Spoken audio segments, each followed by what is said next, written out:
Hello YouTube and welcome to the coronavirus update for the 29th of March 2021.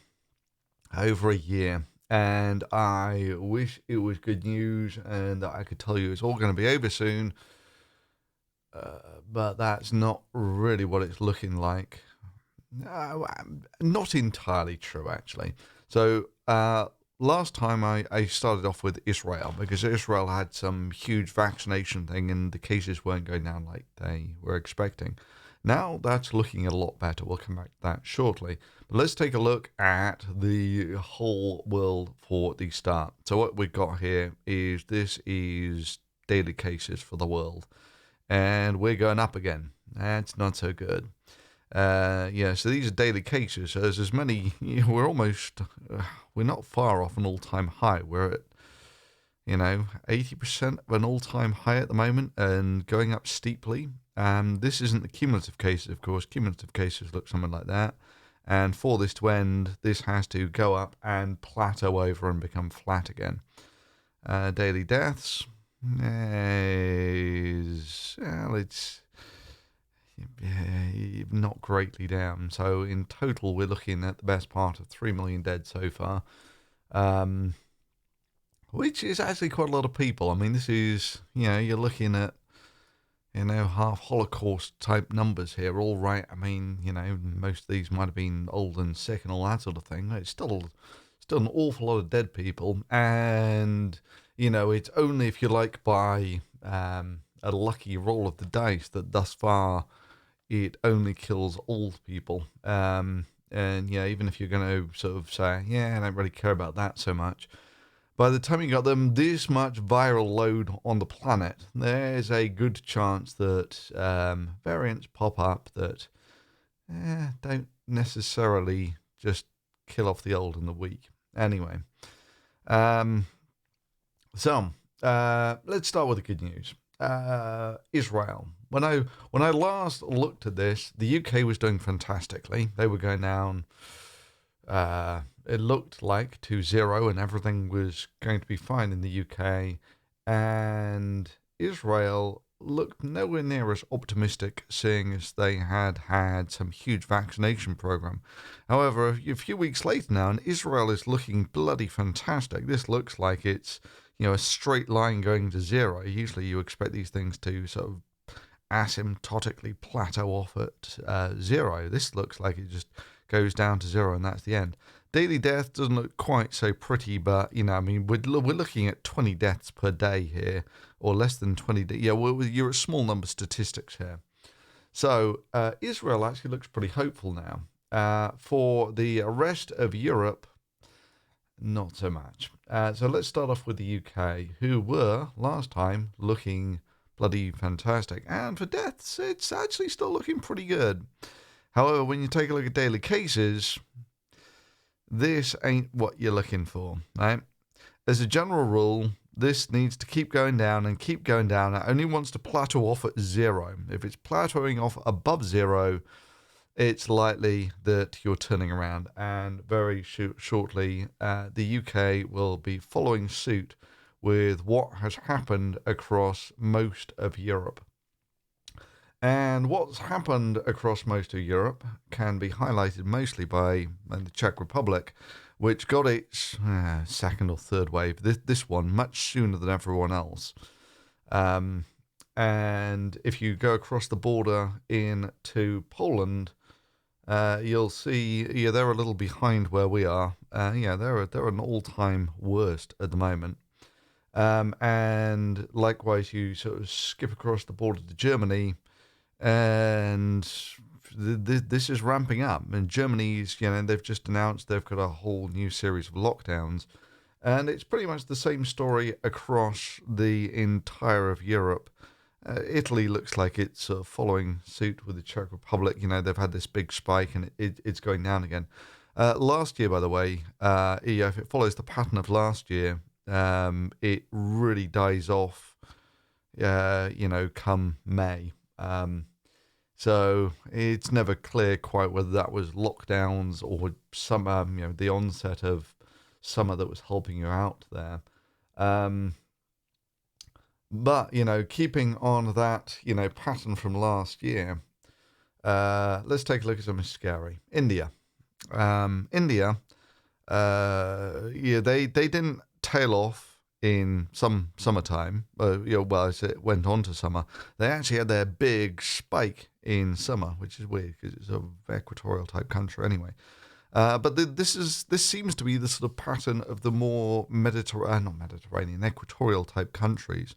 And again, it's ramping up at about the same time it ramped up last year, apart from hell of a lot steeper. I looked at how their deaths. Yeah, the deaths will follow suit with this. Okay.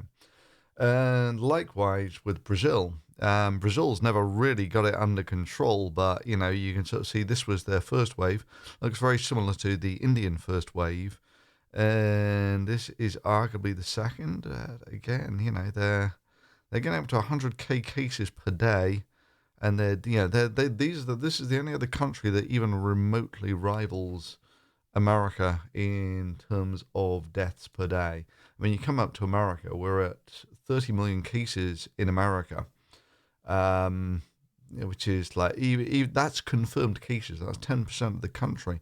Deaths actually look fairly decent at the moment. You're down to about 1,000 per day, which is, compared, spiked at about 4. So it's down a lot from the peak.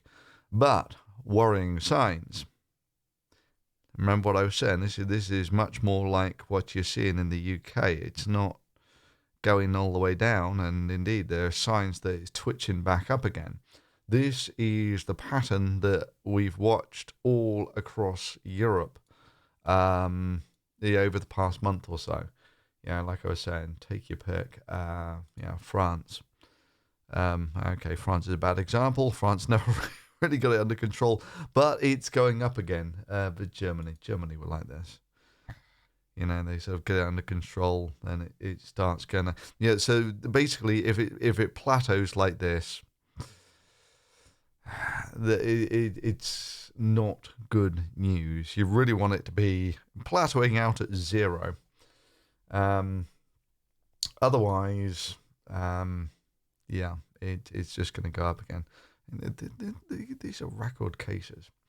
So for me, I'm absolutely sick to death of the whole thing. We now, in the Institute, we get tested weekly for the coronavirus. Don't stick any things up your nose. You have to spit into a tube. It's a sort of PCR test, but at least they confirm once a week that you're negative. But yeah, so with places like the UK, this kind of looks quasi-optimistic at the moment, but it's not. That's going to go up again, almost. Well, if the patterns that you see everywhere else in Europe basically follow suit in the UK, that's what you're going to be looking at. Actually, let's take a little look further afield. So like I was saying, Brazil has this weird thing where it peaks out in the middle of summer. I don't know if that's true of all of these other countries here as well. Let's take a look at Argentina. They're much further south. They peaked out a little later. Again, never really got it under control. Mexico. How the hell's Mexico doing? Again, peaks out in the middle of summer. It's weird. I mean, the only thing that makes sense for me is it spreads well when they run the air conditioning at the equator.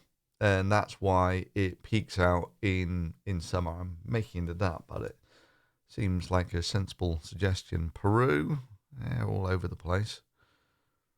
How are they doing for deaths? Yeah. So it still bugs me that you have all these conspiracy theorists on this sort of, look, they had a sudden spike of deaths, and they'll read all sorts of suspicious crap into that. Which, anyway, what else we got up here? Let's try Colombia. There's Colombia. I see Colombia.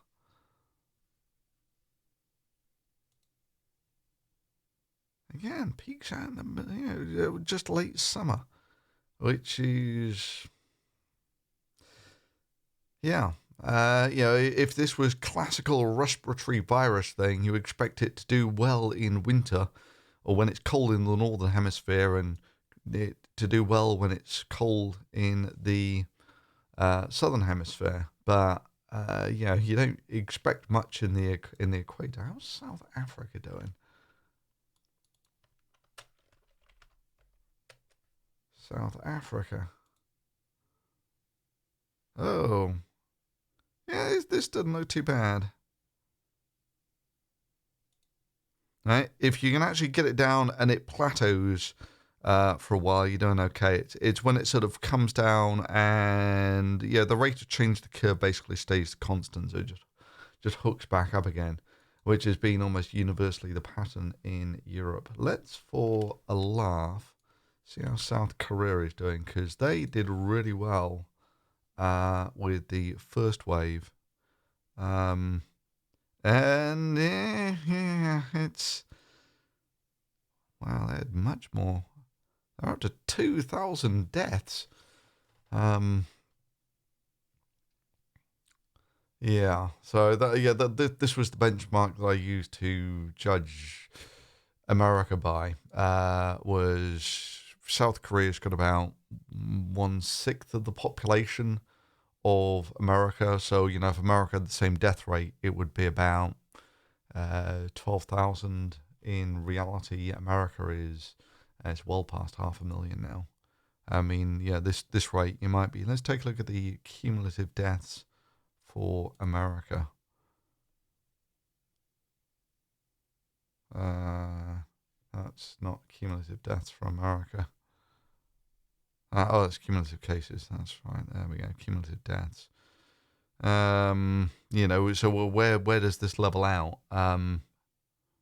That's cumulative deaths for the world. But yeah, even with cumulative deaths for the world, it's difficult to say the end is in sight here, which is so depressing. I mean, if America is super lucky, it levels out at 0.6 million. This is getting significant. I mean, let's assume it gets up to 1 million in America. It's not far off. Maybe within a factor of 2 of that at the moment.